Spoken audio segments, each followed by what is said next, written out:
Telugu Desam party ఆవిర్భావ దినోత్సవంలో ఎన్టీఆర్ విగ్రహానికి నివాళులర్పించిన MLA బోడ ప్రసాద్. పెన్మలూరు నియోజకవర్గం పోరంకి ప్రధాన సెంటర్ నందు తేదేపా శ్రేణుల సమక్షంలో ఎమ్మెల్యే బోడ ప్రసాద్ స్వర్గీయ నందమూరి తారక రామారావు విగ్రహానికి గజమాల వేసి నివాళులర్పించారు. అనంతరం ర్యాలీగా పార్టీ కార్యాలయానికి చేరుకుని 44వ పార్టీ ఆవిర్భావ దినోత్సవ వేడుకల సందర్భంగా పోరంకి తేదేపా నియోజకవర్గ కార్యాలయంలో రాష్ట్ర తెలుగుదేశం పార్టీ ఇచ్చిన ఆదేశాల మేరకు నియోజకవర్గ తెలుగుదేశం పార్టీ నాయకులు కార్యకర్తలతో జెండా ఆవిష్కరించి ఎల్ఈడీ స్క్రీన్లో సీఎం చంద్రబాబు నాయుడు ప్రసంగాన్ని వీక్షించారు. పార్టీలో ఉంటూ పార్టీ పటిష్టతకు కష్టపడిన కొంతమంది సీనియర్ నేతలను సన్మానించారు. ఈ సందర్భంగా ఎమ్మెల్యే బోడ ప్రసాద్ మాట్లాడుతూ కార్యకర్తల త్యాగాల ఫలితంగా నందమూరి తారక రామారావు ఆశయాల సాధనకు ముఖ్యమంత్రి నారా చంద్రబాబు నాయుడు ఆధ్వర్యంలో కృషి చేయగలుగుతున్నామన్నారు.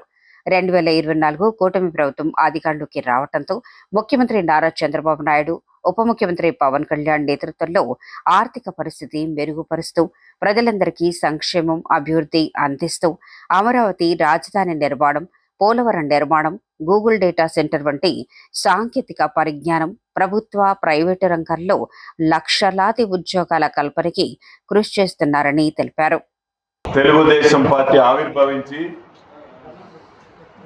44 సంవత్సరాలు పూర్తి చేసుకున్నాం. 45వ సంవత్సరంలోకి అడుగుపెట్టాం. ఈ సందర్భంగా ఇక్కడికి విచ్చేసిన ప్రతి ఒక్క తెలుగుదేశం పార్టీ కార్యకర్త అందరికీ కూడా నా హృదయపూర్వక నమస్కారాలు, పాదాభివందనాలు.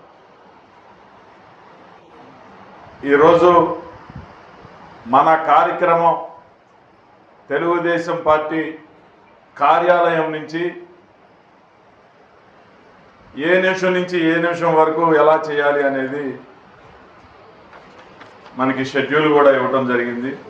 మన నియోజకవర్గంలో ఎవరైనా పేద కార్యకర్తలు ఎవరైనా ఇబ్బంది అయితే, వాళ్ళ కుటుంబంలో ఆరోగ్య సమస్యలు వచ్చినా, ఆర్థిక పరమైన సమస్యలు వచ్చినా నిర్భయంగా నా దగ్గరికి వచ్చి నాతో చెప్పండి, నేను ఆదుకోకపోతే నన్ను అడగండి. వాస్తవంగా ఎవరైతే ఇబ్బందులకు గురవుతా ఉన్నారో వాళ్ళు రండి, ఆర్థికంగా సహాయం చేసి ఆర్థికంగా మీ కుటుంబాన్ని నిలబెట్టే బాధ్యత పెనమలూరు నియోజకవర్గంలో మేము తీసుకుంటాం. రాష్ట్రంలో చంద్రబాబు నాయుడు గారు, నారా లోకేష్ గారు కార్యకర్తల సంక్షేమ నిధి కూడా ఏర్పాటు చేసి వారి కోసం వాళ్ళు పనిచేస్తూ ఉన్నారు. ఆ విధంగా మనం ముందుకెళ్దాం తప్పితే వేరే రకంగా మనం వెళ్తే ప్రజలు హర్షించరని చెప్పి సందర్భంగా తెలియజేస్తా ఉన్నా. దేవినేని రాజా గారు మేము చాలా ఆలోచన చేశాం. ఈ చిన్న 3.5 మీటర్ల రోడ్డు వేస్తే మళ్ళీ సంవత్సరానికే డ్యామేజ్ అయిపోతుంది, దీన్ని వెడల్పు చేయాలి అని చెప్పేసి సుమారుగా ₹1 కోటి అక్కడ ఉన్న బిజినెస్ చేసుకునే వాళ్ళని కానీ, రియల్టర్లను కానీ సంప్రదించి వాళ్ళతో కొంత డబ్బు సమీకరించి మెయిన్ రోడ్ నుంచి ఊరు దాకా 7 మీటర్లు, అక్కడి నుంచి 5 మీటర్లు, 5.5 మీటర్ల రోడ్డుని కూడా అభివృద్ధి చేసుకోవడం జరిగింది. ఒక్కసారి ఈడుపుగల్లు రోడ్డు చూసిరండి. మద్దూరు, ఉప్పులూరు, మద్దూరు, గోసాల 2 కూడా టెండర్లు పిలవడం జరిగింది. గోసాల వంతెన దగ్గర నుంచి వణుకూరు అక్కడ దాకా 7 మీటర్ల రోడ్డు బీటీ రోడ్డు వేస్తా ఉన్నాం. అక్కడి నుంచి మద్దూరు దాకా 5.5 మీటర్ల రోడ్డు వేస్తా ఉన్నాం.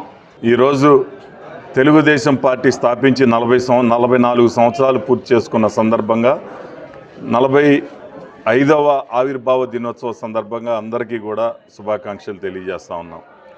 తెలుగుదేశం పార్టీ ఆవిర్భావం అనేది ఒక సంచలనం. తెలుగుదేశం పార్టీ ఆవిర్భావం అనేది అన్న ఎన్టీ రామారావు గారు గుండెల్లో నుంచి వచ్చిన పార్టీ తెలుగుదేశం పార్టీ. పేదల కోసం, బలుగు బలహీన వర్గాల కోసం పనిచేసింది తెలుగుదేశం పార్టీ.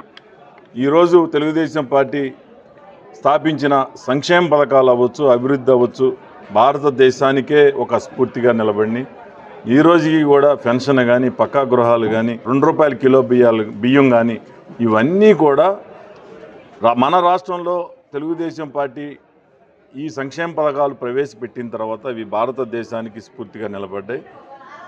ఈరోజు మరి చంద్రబాబు నాయుడు గారి నాయకత్వంలో కానీ, లోకేష్ బాబు గారి ఆలోచనల నుంచి కానీ ఈరోజు మన రాష్ట్రానికి సాక్షాత్తు ప్రధానమంత్రి గారు అమిత్ షా గారే తెలియజేయడం జరిగింది. ఈ యొక్క పెట్టుబడుల ప్రవాహం మన ఆంధ్ర రాష్ట్రానికి బాగా వస్తూ ఉన్నాయి. ఉద్యోగ అవకాశాలు రాష్ట్ర ఆదాయానికి అభివృద్ధికి కూడా ఉపయోగపడే విధంగా జరుగుతోంది.